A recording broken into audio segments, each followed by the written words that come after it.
Welcome to Built to Win, the podcast created to help you level up your business game by developing a success mindset made for the long run. In this episode, how to gain 5 hours a week with 5 proven time management techniques, Neora co-founder and president Amber Olson Rourke shares specific actionable steps that will help you manage your attention, focus, and time. Listen as Amber walks you through the strategies that have changed her life and the lives of thousands of people she's coached through the years, leading to greater focus and productivity. Hello, everybody, and welcome to Built to Win. Today, we're going to be covering 5 time management tips that'll get you 5 hours a week back. And I am super passionate about this topic because I learned some of these tips probably about 5-10 years ago at this point, and I've put them into practice consistently, and it's made such a difference for me on a day-to-day and a week-to-week basis. Now, if you didn't catch our previous episode around intentional priority planning, I would encourage you to start there because this is kind of part 2 to that. You want to start with having a clear plan for your life and every area of your life, having a clear priority of what you're trying to do. And from there, you really get into execution mode. And how you make progress towards those priorities, how you make progress towards your goals is really dependent on how you manage every day, which leads to managing every week, which leads to managing every month. So I really like to look at it as having the tools to kind of win your day, right? To get the most out of that day as possible. And so when we think about this, a lot of people use the term time management, and I think that that is still relevant, but I also like to think of it as attention management, right? Your attention, your focus, your energy, that is one of the most precious commodities that you have. And so you want to manage that really preciously because where you go, where your focus goes, right? Where your energy goes, that's where you're going to start making progress. And so managing your attention and your focus is as important, if not more, than really managing your time. And the first kind of topic I want to talk about in this is the difference between being proactive and reactive with your time, with your attention, right? In today's world, we have social media, we have phones, and this has led to a lot of people being addicted to urgency. Right? It gives you this temporary feeling of importance. Oh, somebody texted me. I need to text them right back. Oh, somebody commented on my social media post. I need to comment right back. Oh, somebody dinged me through email, there's a million ways and platforms that people can now access us. And so we get this little micro dopamine hit that we're important. Somebody wants to talk to us. And so we respond in that moment.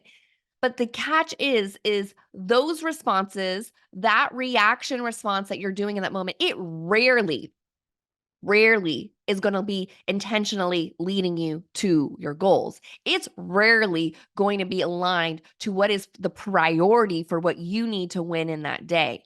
Okay. And so a lot of people struggle in this social media, cell phone, always available era to distinguish between urgent and important. And those are 2 different things. Just because somebody is proactively dinging you does not make it the most important use of your time. So this leads to a distracted mind with a lot of unnecessary interruptions, text, social media, email, you name it. Researchers estimate that between 5 and 15 unproductive hours a week come from people's attention being pulled away, being distracted by these things. 5 to 15 hours a week. If you compound that over a year, that adds up. So many times I hear time used as an excuse. I don't have the time. I don't have the time to make progress towards that goal. I don't have the time to be healthy and work out. The truth is, most people do have the time. We all have the same time. No one's sitting over there with a magical bucket of 30 hours in their day, right? We're all working with the same amount of time. So you do have the time, you don't have the focus, and that is different. So how do you create focus? Focus is a huge factor that separates average performers from peak performers, right? We think of it in the sports world, Tiger Woods, Michael Jordan, amazing focus. Right? We think of it in the business world, a Steve Jobs, focus. The ability to concentrate means that you are in control of where your attention goes rather being reactive to anything that comes your way. You're proactive. You're creating intentional space for you to have focus. There is nothing more important than focusing on what is going to move you closer to your goals every single day, every single week. So you can gain 5 hours a week of productive time simply by applying these methods I'm about to go over. I have seen the fruit of this in my own life. I've trained thousands of entrepreneurs who've put these into practice and seen the result as well, right? But you have to have the focus and discipline to be consistent in applying these. And these are pretty simple. They're all pretty simple.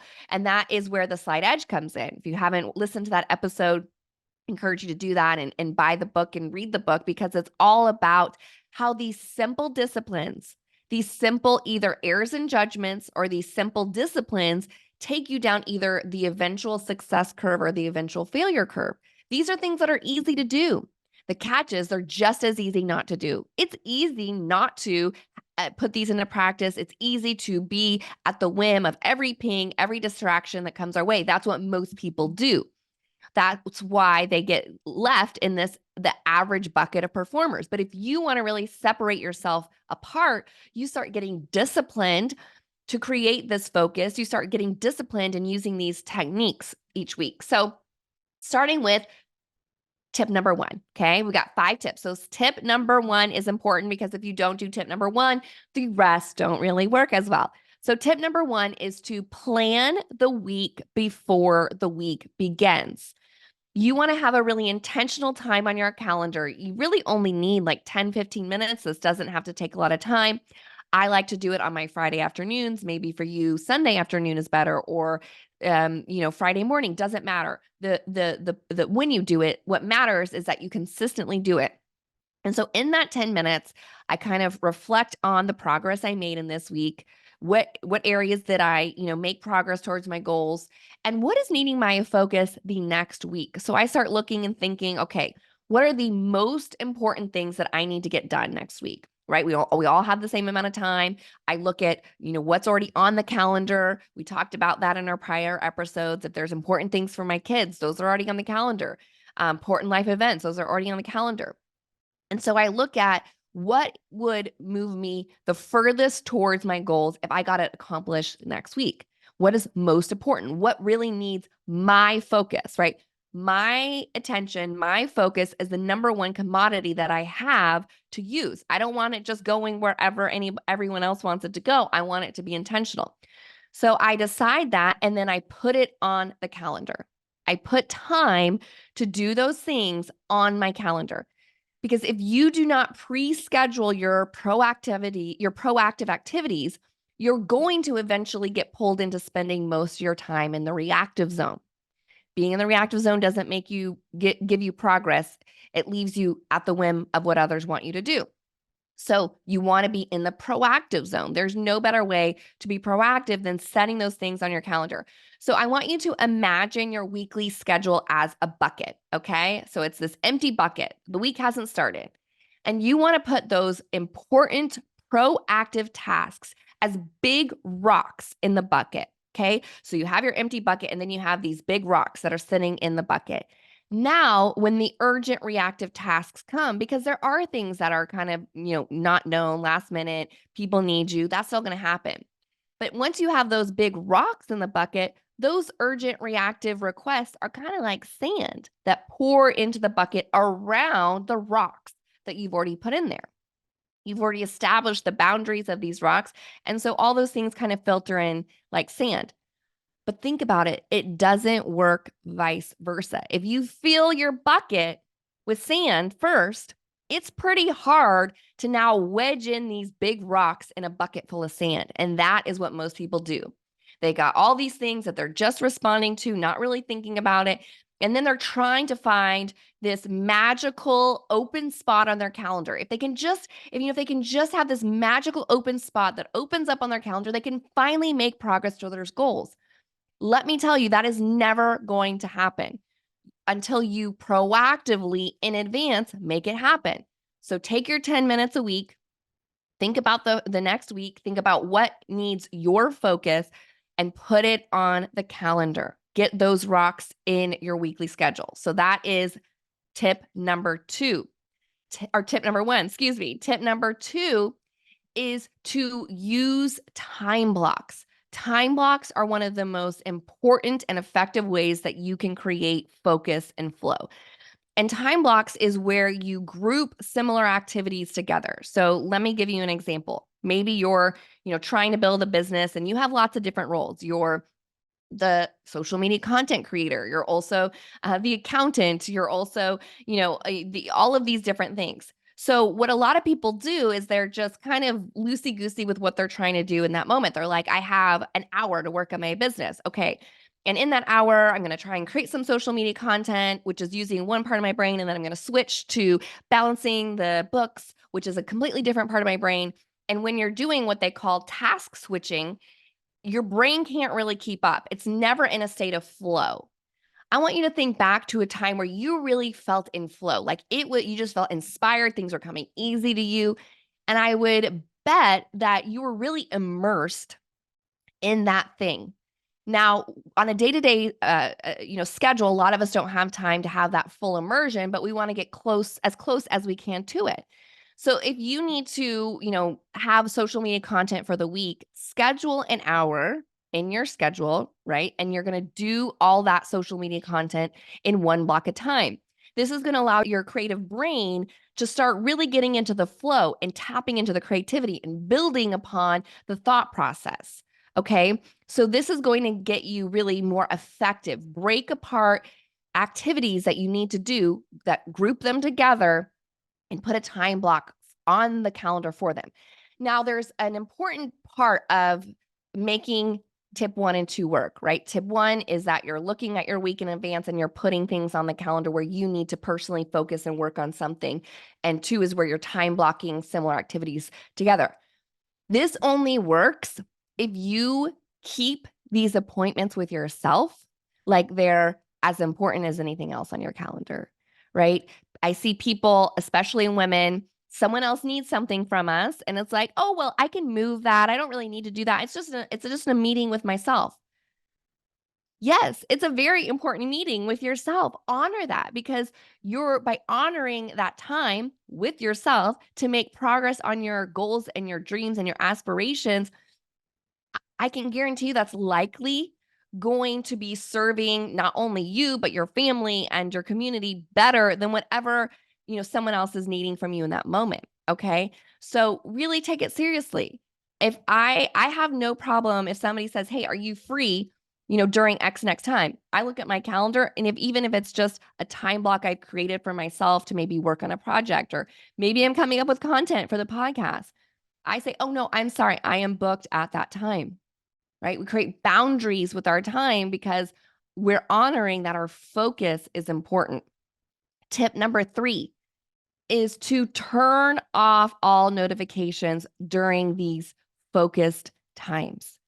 If I'm trying to create social media content, or I'm trying to come up with a marketing plan, or I'm trying to, create something, and I'm doing that, but at the same time, I'm responding to every text message that comes in. I'm responding to emails. They're dinging at me on my computer. That is going to be massively distractive for my state of flow and getting my thoughts really kind of moving. So turn off those notifications. Guess what? When you don't respond to somebody's text message or their DM or their comment on your social media for an hour, I promise you the world is not going to end. And then once you're done with that focus time, you can go check all those things and get caught back up. But again, it's breaking this addiction to urgency that we have so that we can create meaningful work. Tip 4 is to stop multitasking. This is probably one of the things that I've leaned into the hardest, and the entrepreneurs that I work with that do it have seen such a big difference in this. Again, multitasking has almost started to feel like a badge of honor. Like, who can be the best multitasker? The research is abundantly clear that multitasking is completely inefficient.